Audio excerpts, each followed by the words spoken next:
All right. I actually think we're going to start right on time, just because we have such a full agenda. Good afternoon, everybody. Good morning for those of you on the West Coast. And thank you for joining our webinar today. I'm Susan Notkin, and I'm an Executive Vice President here at the Center for the Study of Social Policy, and I will be your facilitator for today's webinar. The You Thrive Alive webinar series is CSSP's forum for sharing diverse efforts that are going on across the country that help young people to realize their dreams and to thrive. And to put it another way, the ideas and the strategies and the programs that we share on these webinars are really a way of examples of translating the You Thrive protective factors into policy and practice, or bringing those factors to life. Hence the name You Thrive Alive. So I am particularly excited about today's conversation because I've had the honor of being a member of the YouthNPower collective since it began around 2 years ago, with the express goal of transforming care for young people exiting New York City's foster care system. And I have to tell you that the work that we've done and the way that we have gone about doing it has been one of the highlights of my career. So I'm just delighted to share with you what we have been learning and what we've been doing. In the invitation, you were able to have some really extensive bios on our panelists, but I just wanted to take a minute and tell you who's with us today. So first we have Grace Tatum, who is a youth action researcher and organizer with experience working with youth and in communities, and who is committed to letting young people in foster care know that their pasts doesn't have to define their futures. We also have Denise Akana, who is also a youth action researcher and organizer, and she is a first-generation college graduate. In fact, Denise will be walking in May, so congratulations to Denise. And she is really focused, she's a mental health advocate and serves as the program coordinator at the Youth Advocacy course. LaTroya Lavelle is the director of youth research at Next Generation Politics, Why Vote? And she brings 13 years of experience in youth development with a particular focus on participatory action research, and you'll hear her talk about that today. And then finally, we have Julia Davis, who is a lawyer and policy advocate and has worked with and on behalf of young people for around 20 years. And I have often heard Julia say that YouthNPower is her dream project, and that she's learned more in the last 2 years than ever in her career. And I can absolutely concur with Julia's sentiment on that. So please, I mean, you've all been on Zooms before, you know how it works. Please put your comments, your questions, and we hope at the end of the webinar to be able to answer any of the questions that you might have. All right, so we're gonna get started. First of all, let's start by hearing about YouthNPower. What is it? And so, Grace, I wonder if you could kick us off by telling us about the collective. Who's a member of it, and really what are the guiding principles that drive our work?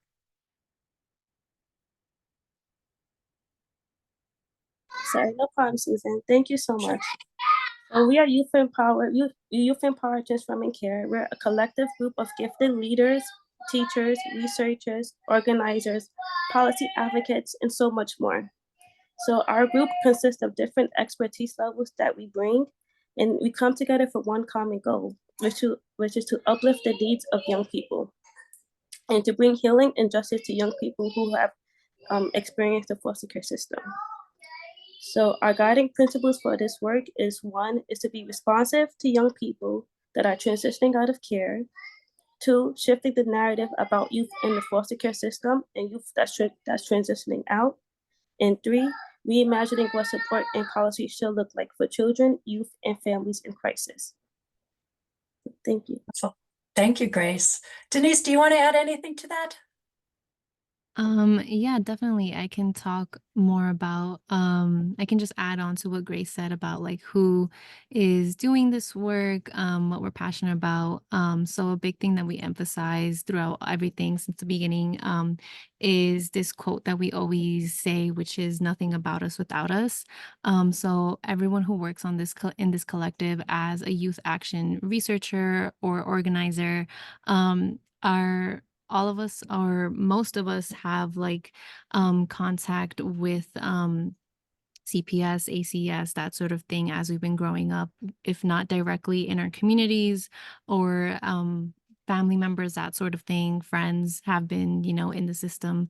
And the few that don't have contact are passionate about it and have seen the impact of it in families as children grow up, as parents try to, stay in contact and families do what is necessary. Um, so yeah, a lot of us have been impacted, but all of us are definitely passionate about this work. And yeah, we are people who go to rallies, who do policy work, who advocate that sort of thing. We study this sort of thing, and yeah. Wonderful. Well, thank you. Thanks to both of you for laying that out for us. So, LaTroya, um, we've heard sort of the foundation of what drives us and what really fuels the collective. Can you get us into some specifics and now tell us sort of exactly like what, and build on what Denise and Grace just said? Tell us, what is Youth in Power working on? Absolutely. So our project is one of the first of its kind, unconditional cash transfer pilot for youth who have recently aged out of the foster care system. And we are doing a couple of things. We are moving the work forward primarily through participatory action research, which I'll go into a little bit later detail, but then also movement building work, so activism and organizing around some of that research that we are collecting with our youth that we are working with in the cash pilot, but also some outer sources and research that is already out there on the field around child welfare. So at the moment, a couple of things. So from the research, a couple of things is happening. PAR is really an iterative process, and throughout it, different legs of the work are popping up. We've done a bunch of things using that model so far. We've done things like building and working with coalitions with other New York City and New York State organizations. We've testified at City Council. We've went to Albany for lobby days to educate state senators, assembly members, and leaders about how they can make change or how we can have tangible change within the systems. We've written testimony and submitted this testimony. We've written op-eds, journals, podcasts, been a part of panels like this one, and we're really using social media as well to relay some of these issues. We created things like a state legislative agenda, and our that aligns with some of our findings from the research, which we will also share with you a little bit later, our policy brief that just got published. But yeah, pretty much as we continue to do this work, different things are coming out of it. So we're really excited to go ahead and share a little bit more concretely about what is some of the work that we're doing and what is some of the research saying. Thank you. Thanks so much, LaTroya. So you have talked a lot about direct cash transfer and or DCTs, and it's absolutely central to our work. And I think what I'm sure all of you have seen and read about the sort of proliferation of these pilots that are happening across the country. We're seeing them grow significantly. So what Julia, I want to turn it to you to help sort of tell the audience how we've approached unconditional cash support and describe our specific DCT, direct cash transfer pilot.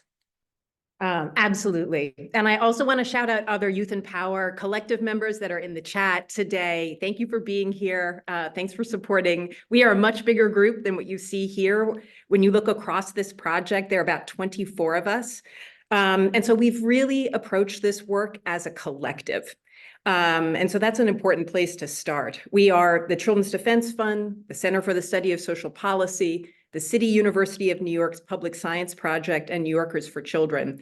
And I think it's that collective model, thinking about unconditional cash and working with young people who've been directly impacted by the system to create the first direct cash transfer project that's created by young people for young people. There's a lot of work going on in this space, but that's one piece that really makes it unique. And it's really informed by the 4 organizations that are sort of represented in our collective. So we thought about cash in a way that was really integrated into the experience of young people's transition. Unlike a lot of guaranteed income work, people are looking at populations sort of separate from a broader experience. And our project is really nested inside the experience of transition. So that means that everything that we do, all of our participatory action research, all of our organizing is looking at the relationship of cash, but also the other things that young people transitioning out of care are facing: housing, economic supports, employment, school, parenting, and the experience around well-being and mental health. And so when we designed the direct cash transfer, we were considering all those things, and our inquiry is really very broad. So what we did was look at New York City. We created a pilot for 100 young people who have aged out of foster care in New York City, who are between the ages of 18 and 22.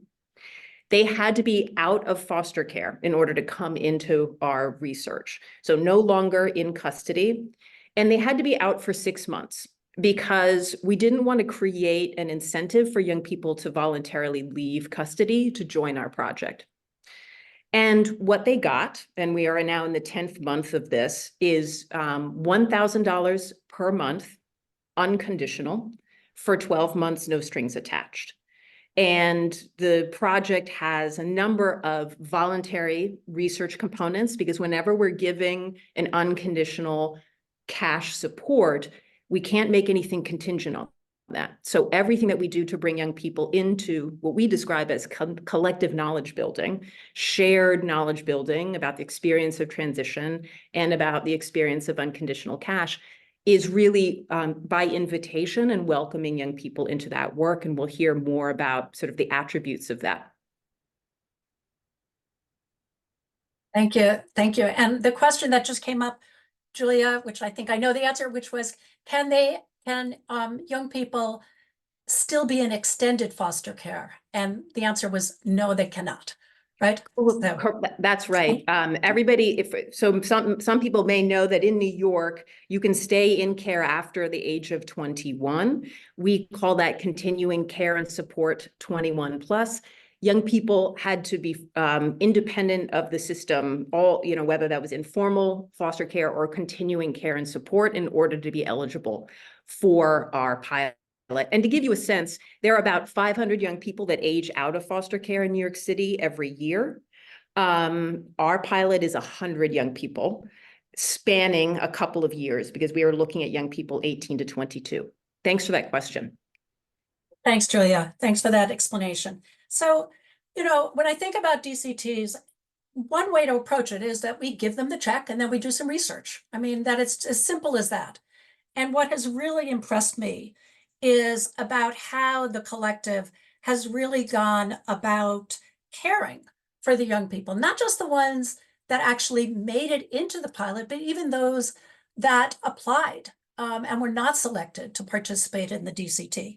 So Julia and Denise, I wonder if you can describe how we went about doing that. Like what was that creation of a caring community, and why did we do it? And I don't know, you decide who you want to go first. So. Julia, if you'd like, I can talk about those that did get into DCT, and then maybe you can talk on the rest. So yeah, definitely a big part of what we do is definitely try not to really like treat them as just like research subjects, but also as human beings, because they are human beings that have had their own lived experiences that many of us could relate to.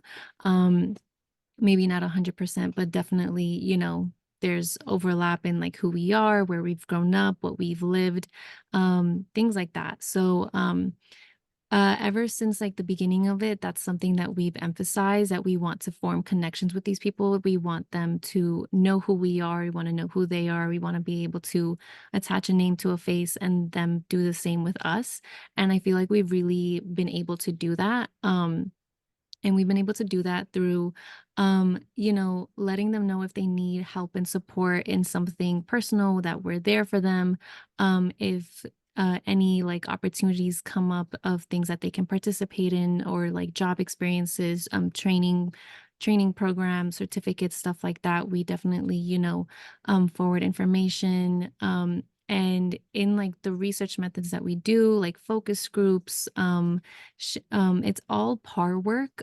So as LaTroya was talking about participatory action, sorry, can you repeat it, LaTroya? Yeah, you were good. You were on it. Participatory action research. Yeah. So we want to make sure that they are involved in everything that we get from focus groups, that we get from surveys, that sort of stuff. So we talk about, we go over it with them. We talk about like what we've seen, trends that we've seen, things that sort of we think maybe go hand in hand, and we have conversations about it.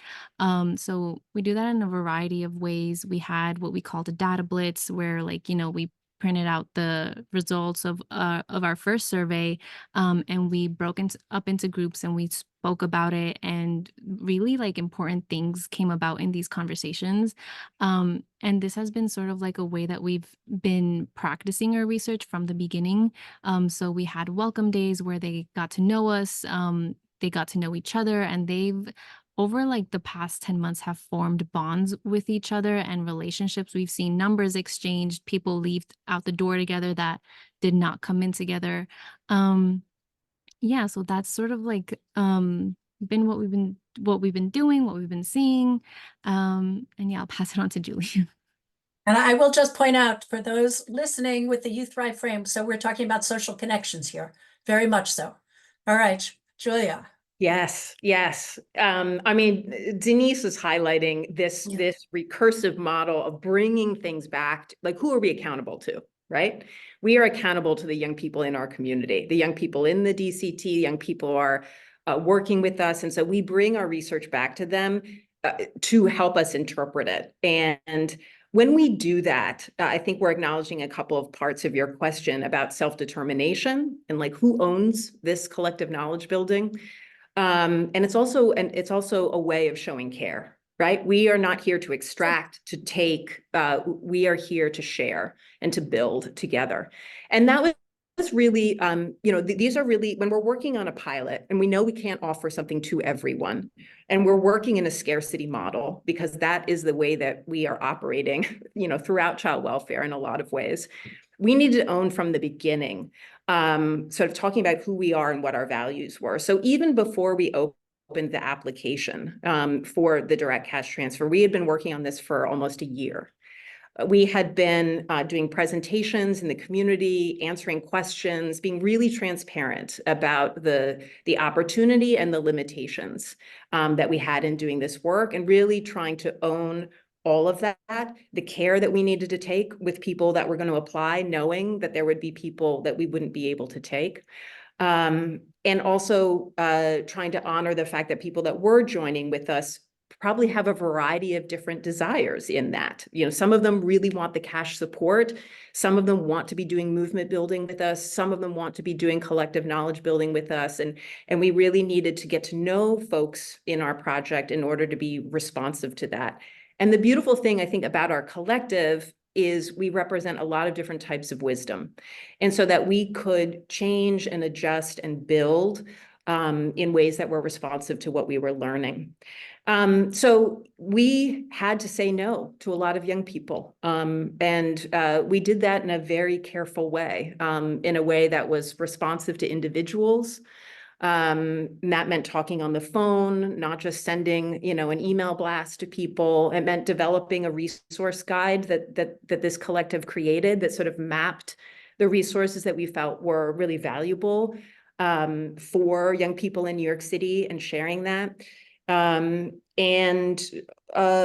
also trying just to be very clear from the beginning about like what we could and couldn't do. And I think that's one of the lessons of our collective is that people can make self-determined choices about how they want to engage when they know everything that there is to share. And sometimes in research projects and policy projects, there can be a real gap in what we're willing to tell and what we're doing. And I think we've really tried to close that gap in this work. I'll just share a couple of other sort of technical components, which is that every young person who was brought into the direct cash transfer pilot had an individual benefits counseling session before they came in. Because while we were able to protect certain benefits by obtaining a waiver from the state government, we were not able to protect every possible benefit.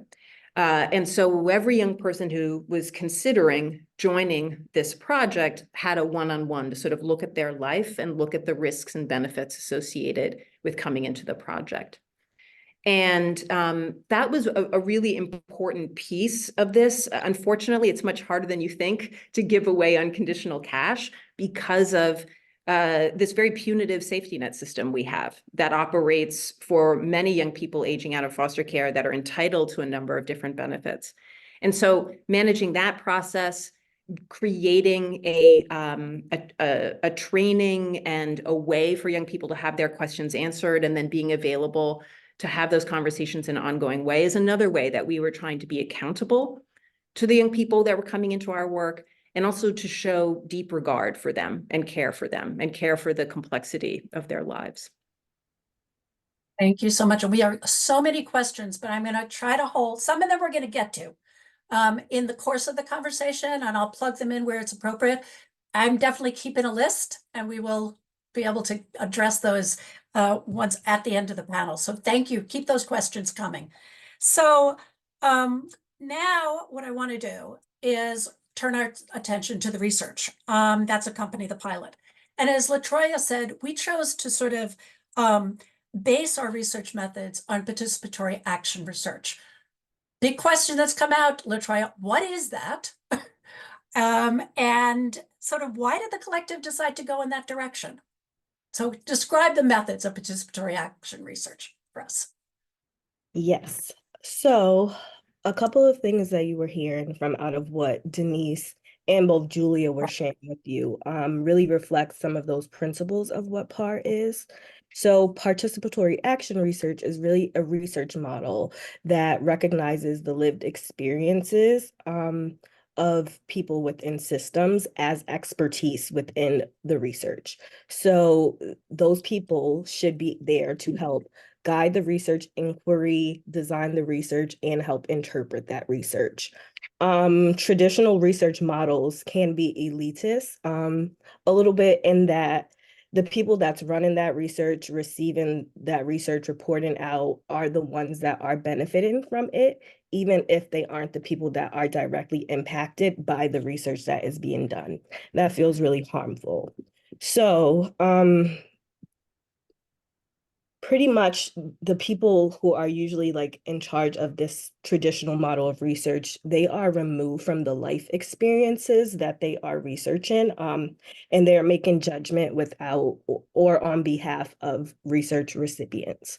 Within PAR, we try not to look at people as research participants or data or stats or numbers, in the essence of thinking about both accountability and showing care, especially with youth who have been impacted in these systems. And just thinking about research in general, we already have loads and loads and buckets of research just around youth within systems.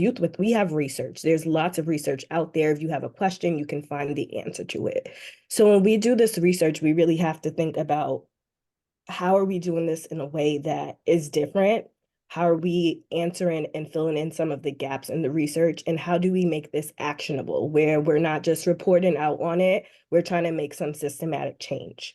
So within our PAR process, the youth who were selected to be a part of the DCT pilot have worked with us alongside the research team throughout from the beginning of time throughout now, and we've made sure that we are including them throughout all legs of the research process to make sure that we are reflecting their experiences correctly, that we are able to share out and think about like some of the gaps that we don't already have and filling in some of those spaces in the research that need to be answered or used to provide to whatever level about what we need specifically for change and what needs to be prioritized.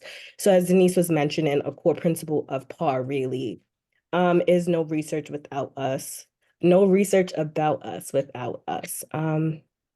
And it's just really emphasizing the importance of including voices and perspectives of the community or group that's being studied throughout the research process. And it really shifts the research from that top-down approach to a more inclusive and holistic methodology, which also reflects some of what we want for these youth, which is holistic care, holistic support.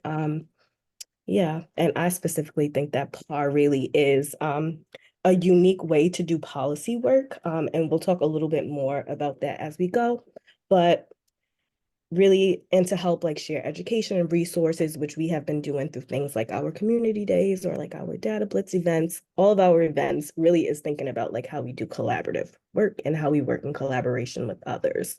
Yeah, I think that's PAR. And that's great. And you got to shout out Latreia for saying no research without us, no research about us without us. So I want to turn, because I know that in addition to the PAR, we also have an independent evaluation. And one of the questions actually was, in addition to young people having to been in New York City, out of care for 6 months, what else was part of the application process? So maybe you could talk about that in the context of the independent evaluation. Yeah. Julie. So we created our website, and there was an application that was at our website, and people provided information about their age, about their experiencing exiting custody in New York City, some other demographic information and some contact information. And our selection process was done so that we would have 100 young people in the pilot that would be generally representative on a number of domains of all young people that age out in New York City. So the 100 that we selected, we used a randomized model for selecting, and then we also had a stratification so that we could make sure we had categories that reflected the identity and experiences of young people who are aging out. So the 100 that were that were ultimately selected represent this same demographics in terms of generally age, race, ethnicity, gender, and LGBTQIA identity. And so that was important to us for a number of reasons. One is because we wanted to be accountable. And we're trying to build collective knowledge to move policy. We are not objective. We have an agenda. And our agenda is to make these policies, these supports, these things we know work, applicable for all young people. And so knowing that that was part of our agenda, this approach of getting data like this was important because we know we need to sort of manage a number of different audiences. And so that was really critical. We have sort of two threads of research. In addition to the participatory action research, we also have an independent evaluation. Unlike most guaranteed income projects, we did not use a randomized control trial method where we picked one group who gets and one group who doesn't get, and we track them both. And that has to do a lot with our perspective on this policy and our perspective on what it means to collaborate with young people. We did not think that was an appropriate path for our project. So in order to create a comparison group, we are doing it in administrative data. So we have an independent evaluation, which is looking at administrative data that's collected about all of us. who live in New York City. If we spend a night in a shelter, if we spend a night on Rikers Island, if we apply for a housing voucher, all of these types of data. And so in the independent evaluation, we can look at outcomes in administrative data that compare the young people in our DCT to a anonymous but comparable group of young people in the data. And we felt like that was a complement to the work that we're doing in the PAR. And this is a somewhat, I think, unique research structure in guaranteed income right now, because in most of these projects, everyone goes into a pilot and you either get or don't get. And so our model is a little bit different in that way, but we're hoping what we produce is going to be incredibly vibrant and vivid and robust, looking at outcomes, looking at experiences of young people, but also deeply shaped by the collective, as Denise was describing, because so many of us have lived experience in this system. It's not just qualitative methods, it's the fact that these methods were created with the expertise of lived experience in the system, and we're constantly bringing that back. So these are the two threads that we've been using to do that, and I hope that explained a little bit more about our application process.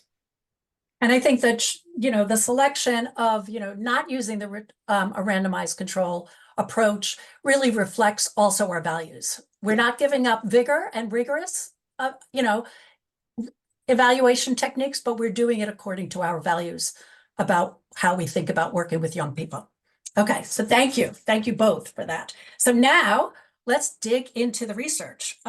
So way before everybody, the DCT 100, that's what we call affectionately, the young people who received the DCT, way before they even were enrolled, the collective worked on developing a baseline survey to ask it certain information about their experiences.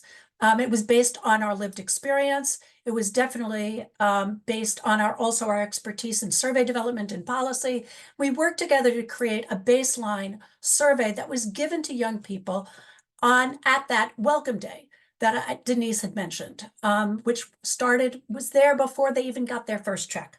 So I want to know what we learned about the conditions that young people were experiencing when they entered this pilot. And guess everybody's going to have a chance to answer. So I'm going to start with Grace. And I'd like you to talk about what we learned about housing and parenting challenges and responsibilities. Denise, talk about mental health. Julia, I want you to talk about what we learned and heard from young people about their experiences with the carceral system. And finally, we're going to end up with LaTroya talking about what young people told us about their hopes, their dreams, their aspirations. So, Grace, take it away. So throughout our key findings, a lot of the young people, a lot of young people have, talked about how they face some circumstances about housing, whether it's like having unstable housing and the stability of housing, and having a place to call theirs, and having a permanent housing as well. For our findings for parents, many young people shared that they actually were happy to be parents, like having the role of being a parent, and just how being a parent provided them joy and gave them strength. Our data also illustrates the tensions that young people face, which is like having concerns about immediate and long-term material insecurities, as well as just having like worries of the child protective services involvement in their lives, as opposed to like having some experience from being in foster care. A lot of young parents worry, like, since that their experience in foster care would kind of like come back and have an effect on being a parent, have an effect on their children. Sorry. Thanks, Grace. Denise, do you want to go? Yes. So I can definitely talk on the mental health findings that we've seen from the baseline survey. So throughout the participants that filled out well, all participants filled out the survey. And throughout their responses, what we've seen is that there are very high stress levels, and that is due to a variety of factors. We definitely, something that we see and that we emphasize is the intersectionality of a lot of different sections of life. So, as Grace mentioned, housing, parenting, as well as education and work, all of these things affect anybody's mental health, especially people who are, young, transitioning out of the foster care system and are trying to sort of like navigate this world on their own. What we've seen in like conversations with them as well as a survey is that while they may be aware of different support systems or support from the system itself, it can be hard to navigate on your own. It can be hard to access, and that's where a lot of the stress derives from.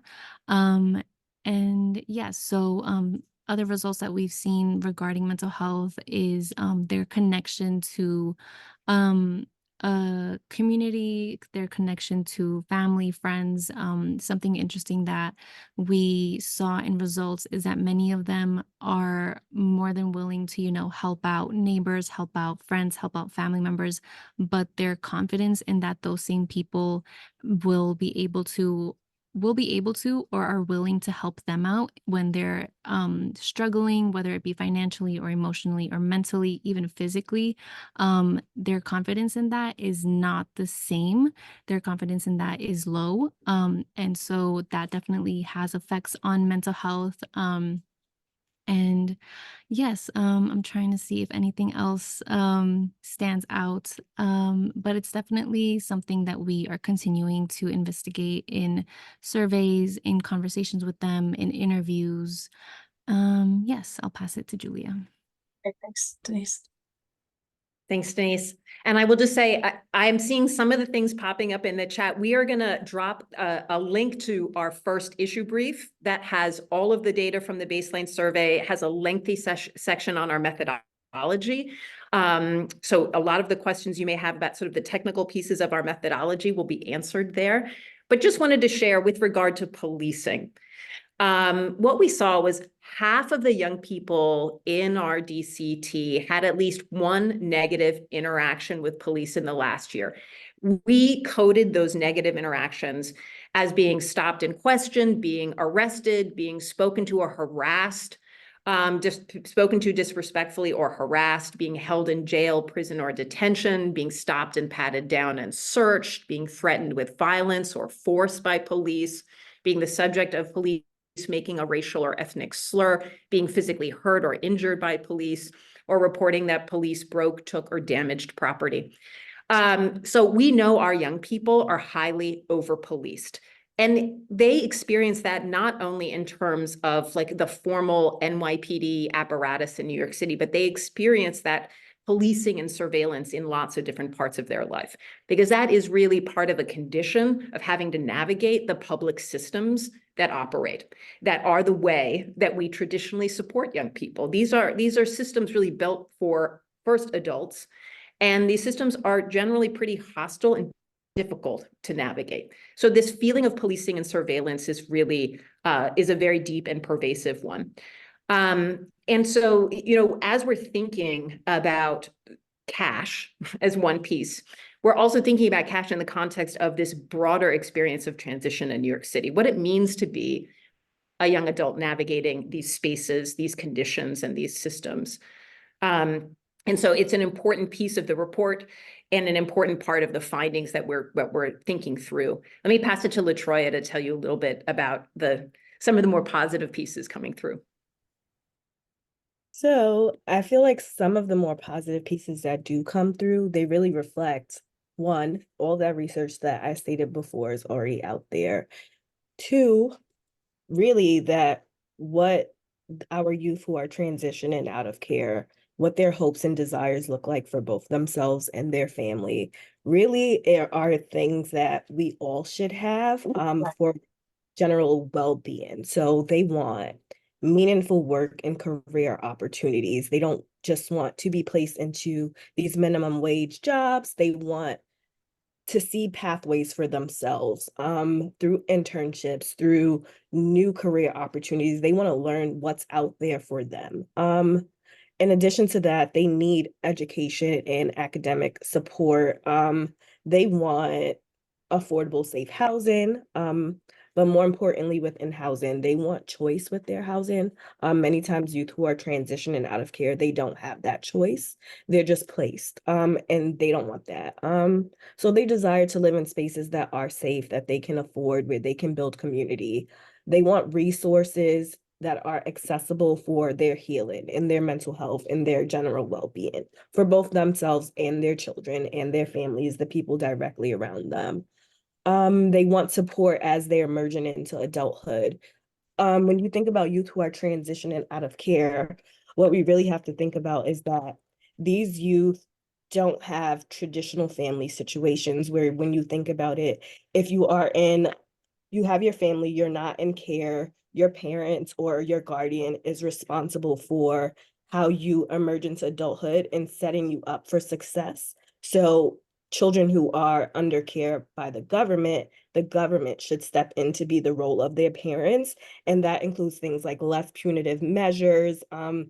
They don't need to be criminalized from like throughout the trajectory of their life. They need care, and they need support that is holistic, like Denise mentioned earlier. So thinking about how all these areas intersect. So how does over-policing intersect with housing, with some of these punitive programming measures, with ongoing systematic, I guess discrepancies is the word, like how are they coping and moving along with that? They want, I don't know, they just want to be well. Like really, that's what all of their answers for what they hope and desire for is, really being stable, being happy, being healthy. And we'll go a little bit more into specific data a little bit later. I'll pass it back to you, Susan. Okay, thanks, Latreia. So hopes and dreams like anyone else. Grace mentioned that parents are happy with their, joyous in their parenting. Denise talked about giving back, that they give back even, I mean, again, this was at the baseline, even before they got it, they share what they have with their family, with their friends. So, part of our work is about pushing back against narratives. Narratives about who young people are, but also narratives about cash, unconditional cash. And one of the things, I think one of the most uncommon or the common reasons why people are against offering young people cash, unconditional cash support, is because they feel and they believe that young people will use that money and not want to work. So Denise, what did we learn? So we go from the midpoint. Now we're 6 months into it, doing a midpoint survey. What did we learn from the survey, which really focused on the impact of money? What did young people tell us they use their money on? Yes, so we've been calling it the midpoint survey. It went out around the new year. Now we're 10 months in. So yes. So they've been having the $1,000 be in their accounts for quite a bit now. And so we were interested in seeing like how it was being used, how it's helping their stress levels, how it's helping their feeling of choice in a lot of different areas in life. And what we've been seeing is that it has, for the most part, positively affected them. They've been able to save money. They've been able to use the money for unexpected expenses. So a lot of what we've been seeing is unexpected, like medical expenses, and a lot of like potential like loss of work. And so the money helps in a lot of different areas, as well as helping them with childcare, training programs. Someone had shared that the money helped them pay for a certificate to be an electrician. Someone shared that the money has helped them help out their grandma because their grandpa sadly passed away, and so it helped them with funeral expenses. A lot of like unexpected things that happen in anybody's life. And we've seen that it's helped in those areas, but it's also helped them save money to move to a better apartment, to move to a better neighborhood, to pay college tuition, to pay debt, like school debt. Um, and yeah, so it's been helping them with not just like the day-to-day bills, that sort of thing, but it's helped them like gather hope um for the future. So a lot of people like checked off the box that it's helped them feel like they have more choice about their future, about school, where they can work, where they live, that sort of thing. And yeah, so I say this as like I've read through these surveys many times, and it's these things that like stick in my mind. And yeah, it's very heartwarming to see that it's helped them with their stress levels. A lot of them say that they're feeling less stressed. But there are some things where, like, for example, like money helps, but it doesn't like cover everything, especially, living in New York, everything is so expensive, rent, groceries, um, everything really in all areas of life is expensive. So there are some people who say that the money hasn't had an effect on their stress, or there are some people who, due to circumstances, the money maybe makes them more stressed. And that's definitely something that we see less in answers, but it's something that we do see, and that we're going to be, speaking with them one-on-one to see, what we can advocate for as we move forward. Great. Thank you, Denise. I mean, that's such a wonderful answer. Appreciate it. LaTroya, I'm going to ask quickly, LaTroya and Grace. LaTroya, is there anything else you wanted to add on that, to what Denise said?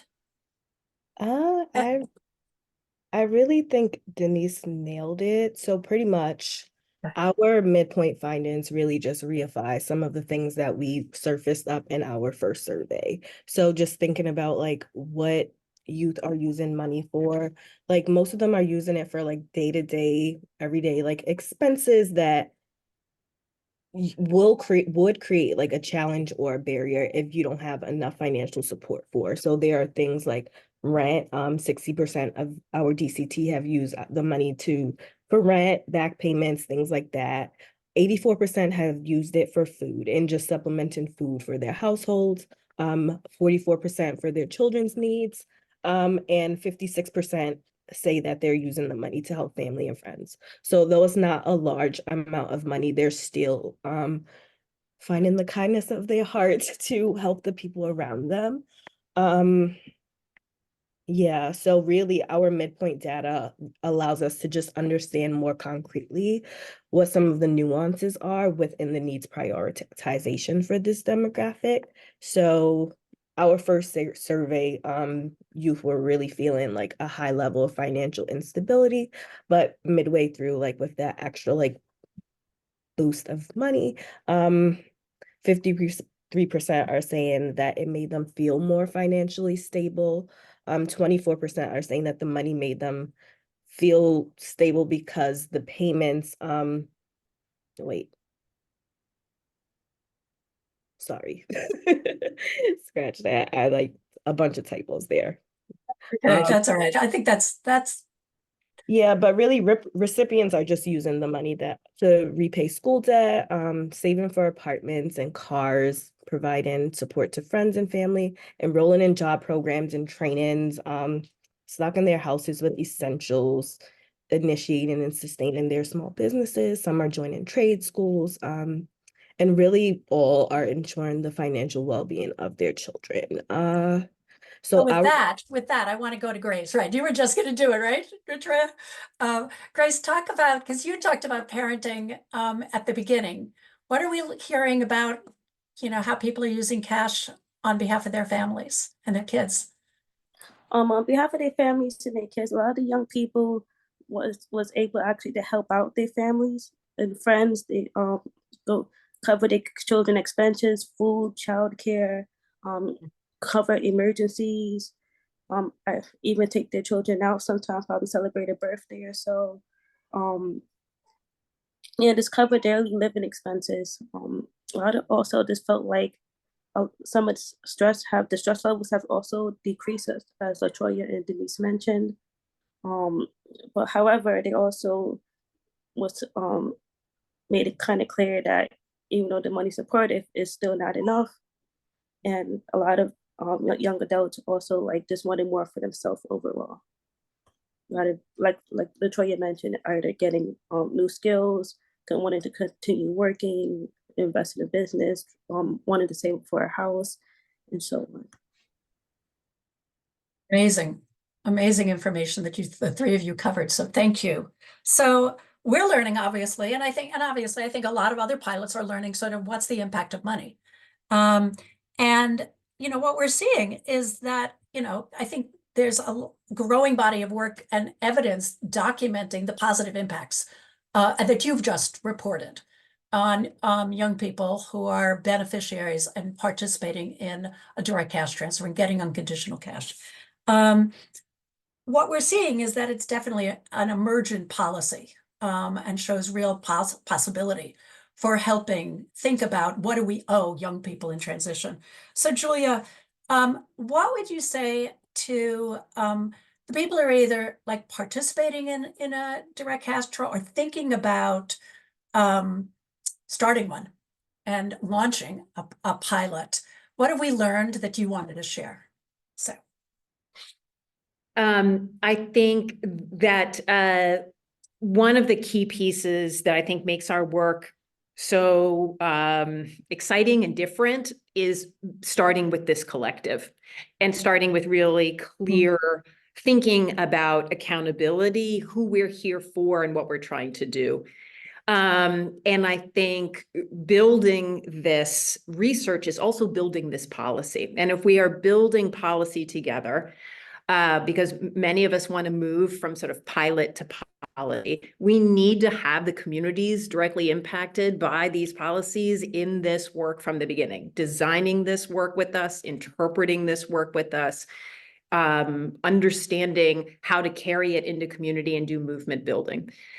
So part of it is like how you create a working group. For us, it's a collective model that really is sharing power and accountability rather than approaching this as sort of outsider and population, which is historically the way that a lot of policy has been created for young people in foster care and many others.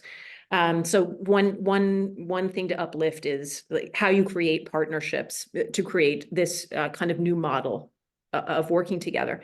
I think the second piece is how can this work have a constant, deep and effective relationship with policy, advocacy, and organizing?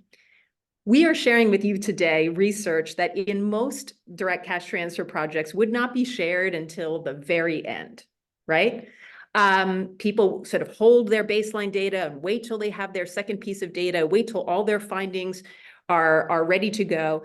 And that's really not the spirit of our work.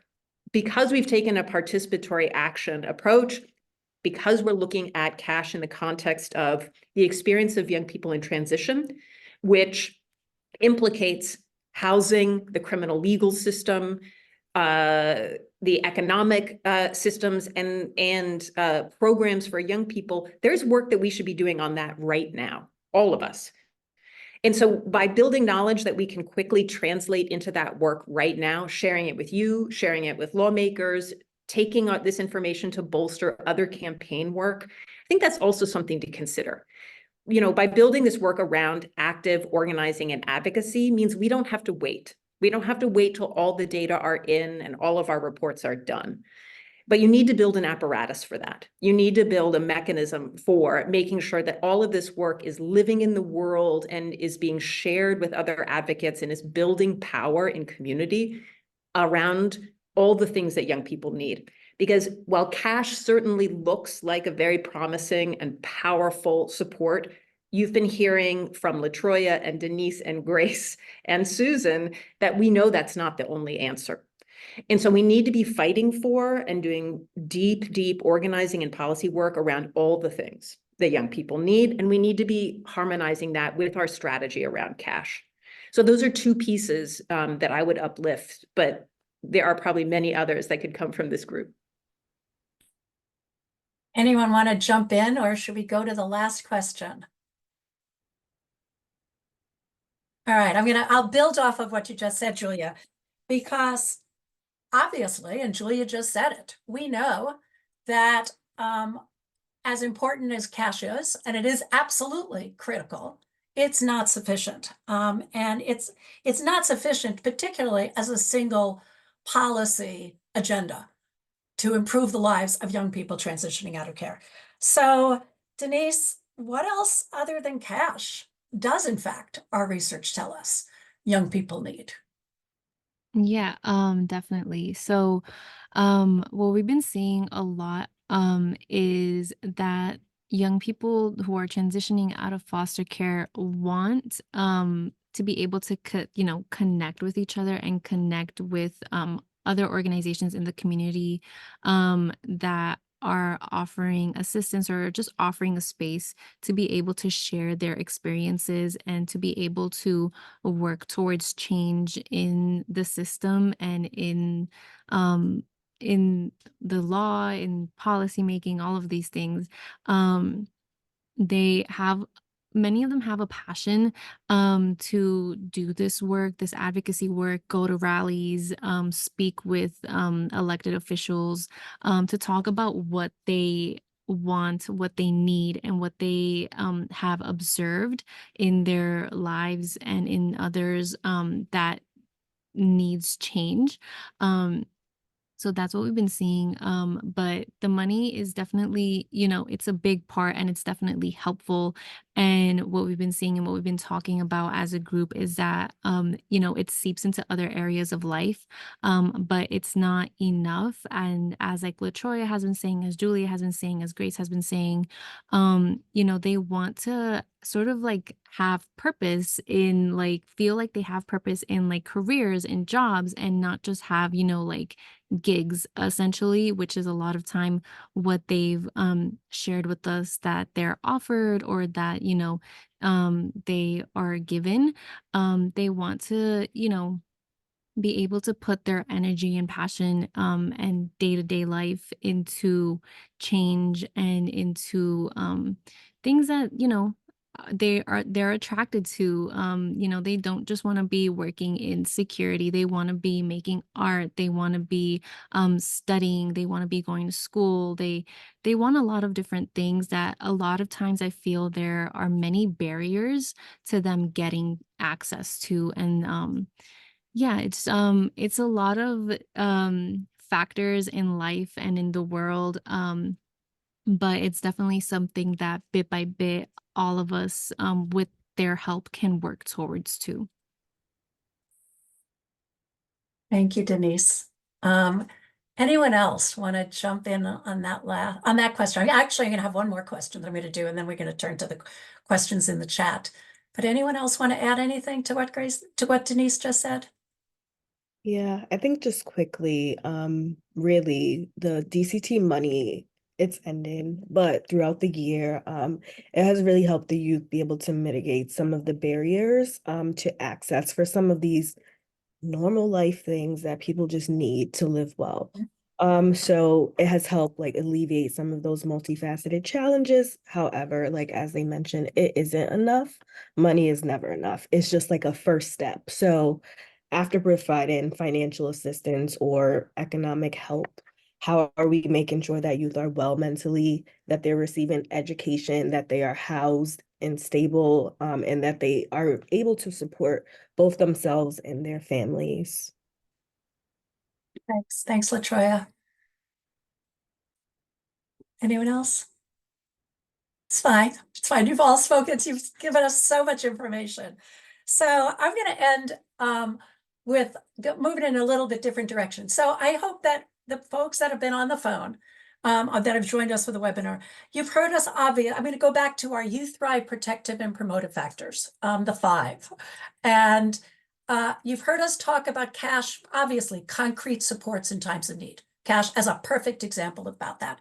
You've heard us talk about creating a community, and inviting people in lots of different ways, and relationships that have been formed, social connections. You've absolutely heard examples of the resilience that these young people have told us about. I would argue that everything we're doing is informed by our knowledge of adolescent development and what we know about emergent adulthood. The one thing that we haven't really talked about is the last factor that sometimes gets, I think, ignored, which is what are the skills that everybody needs to have? You know, the social, emotional, cognitive skills that everybody needs to have in order to be able to, meet the challenges of adulthood, and be everything that they can be. So in just like 1 or 2, 3 words, a few words, just do it like, let's do a real quick popcorn. What have you all learned from being part of this collective? And whoever wants to go first can do that.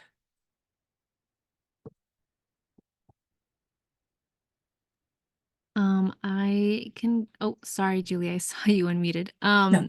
But I can pass it to you. I think I've learned a lot about research and data and PAR. And in that work, I've been able to learn how to like work collaboratively in that realm, like learning from one another, that sort of thing. I definitely think a big thing here at Youth and Power is that while we may all have different experiences, we work collaboratively and we learn from one another and each other's experiences. Um, and just sort of like instead of your typical like supervisor and employee relationship, really connect with one another and just learn and grow together. Lovely. I'm gonna riff off Denise for a second. I'll pass it to you, LaTroya. I think we talk a lot about different models of leadership or youth voice, or there's lots of different like frameworks and ways of thinking about this in our work.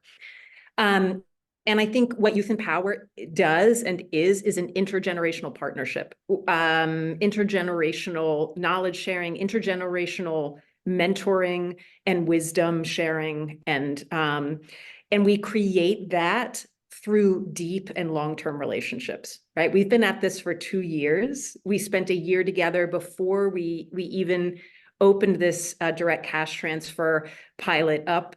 And I think, there is always a great deal of urgency, right, to develop the research, to develop the policy. And I think one of the things that makes this project so unique, and what I've learned so much from, and I think a lot of my skill development has been in, as someone who's been in this work for 20 years, has been in like, how do you create intergenerational partnership? What does that look like? How do we build those ties with each other and share the work in deep ways over time? And that's been one of the lessons for me. LaTroya. And Grace. And Grace. Yes. So for me, I personally, I have not been with the collective from the start. I joined like at some point last year, and I feel like I feel like working and doing the work with this group, I immediately felt like there was space for me. And then what I learned is that in this space, there's space for everyone. So you can really like join in at any point and feel included, like your voice matters. So I guess it's really speaking to what Julia and Denise is saying, but really that I guess collaborative work can work. I've done a lot of collaborative work in other spaces, but here it doesn't feel like there's any like hierarchical things happening, or like it literally feels like everyone's on the same playing field, and that feels really nice. Grace. I also like to just add our team just being very resilient and just very determined to reach our goals, even if it's going to take like a while, even if we like go through a little bit of challenges, we just stay like we have a vision. We just trying to make that vision come true. So. Love that. Thank you. Thank you, everybody, for sharing that. So we have so many questions, and I don't even know which order to take them in, but one question was, have we done any training for young people on budgeting? Are we thinking about it on budgeting? Yeah, I can take that one. Skills, financial literacy, all of that? Yeah. So in guaranteed income or direct cash transfer projects, there's sort of two models. One is cash and one is a cash plus model where there's a programmatic piece. Where a person is coming in and getting case management or going through a program, going through an education, or and ours was a cash only model. But that didn't mean that we didn't think about offering other resources. So when everybody came into the DCT, they got this resource guide. There's a which kind of has a number of different types of resources that we collected across the city, including free financial planning and budgeting if people were looking for that. And over the course of the year, our project manager, who many of you in the audience may know, Jose Perez, he and I have ongoing contact with many of the folks in our DCT. So when people are looking for something, whether it's a resource like that or something else, we can make that referral. But all of that was voluntary and available, but wasn't a prerequisite or required at any point in the project. Thanks. So a question, I forget whether it was Denise or Grace, I think maybe you both touched on housing and how sometimes, and that young people ended up using the money to support, either get some housing or improve their housing, et cetera. So one of the questions came up about whether we are worried about the sustainability. This is 12 months, the money is going to end. And what do you say to that? About young people's ability to sustain what they started. Yeah, I can start off, and then Grace, you can let me know if you want me to pass it on to you. But that's definitely something that we've been having a conversation about. And we've sort of formed like a subcommittee to sort of help out and stay in contact with the participants. So we're calling it the transition team. And basically like what we've been talking about is how to in this thought process, they've been having the money for the past 12 months. How do we help them sort of like navigate a world without it, getting and hitting their bank accounts, or getting that check in hand every month, and like, how to navigate life without it. And what we've been doing is like sort of like sending reminders, working on a resource guide, an updated resource guide, as well as like having conversations with them and talking with them and seeing like responses like in the surveys, and seeing if like they've touched upon it already, and if we can continue those conversations with them that have already begun. And something I want to share that like I've seen in like the survey responses is that a lot of the youth with access to this money and the money like being in hand, it's sort of like given them like a motivation and sort of encourage them to keep making and sort of have a vision like as to what they need to be able to feel, set, or not set, but like feel better and feel less stressed. And so a lot of like what I've been seeing is that responses such as like the money encourages them to work more, or look for like higher paying jobs, or like save more. So it's definitely something that's on our mind, but something that has also been on the mind of participants, if not like since the midpoint, but like since the beginning. And something that we'll definitely be working with them to sort of ease that transition. And yeah, basically like the best that we can do is like ease the transition. And yeah, I don't know, I can pass it to Grace or to Julia. Anyone. Go ahead, Grace. Go ahead. To add along to what Denise was saying, along from just helping them transition away from receiving the payment, we also hope for them to continue on in the fight for housing, and like for housing policies and supportive resources as well. Oh, I'm so glad you brought that up, Grace. Because the next question is sort of, okay, so the DCT is going to be over very soon. What's next for YouthNPower? And for the young people who've been part of the direct cash transfer project? What's on our horizon for the future?